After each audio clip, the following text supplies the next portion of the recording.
नमस्कार।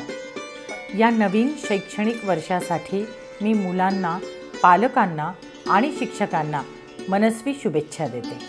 15 जूनला शाळा सुरू होत आहेत आणि या नवीन शैक्षणिक वर्ष सुरू होताना मुलांमध्ये, पालकांमध्ये आणि शिक्षकांमध्ये सुद्धा एक वेगळाच उत्साह असतो।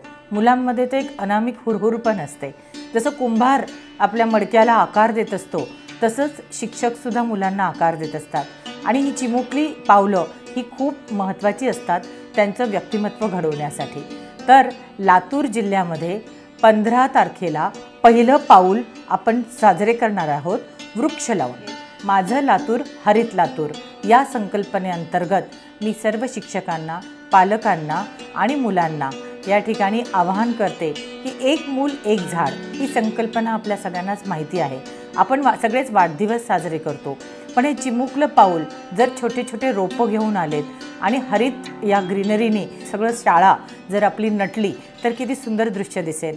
लातूर म्हटलं की दुष्काळ आणि रेल्वे लोकांना आठवते, पण काही वर्षांनी मला वाटतं आपण एक वेगळा वारसा लातूरसाठी सोडून जाऊया आणि ही मुलं जी उद्याची नागरिक आहेत त्यांना जर आपण लहानपणापासूनच ही झाडांची नातं, निसर्गाची नातं ही जर या ठिकाणी त्यांना आपण आत्ताच रुजवलं तर निश्चित लातूर हरित व्हायला वेळ लागणार नाही। चला तर मग 15 जून पहिलं पाऊल वृक्ष लावू।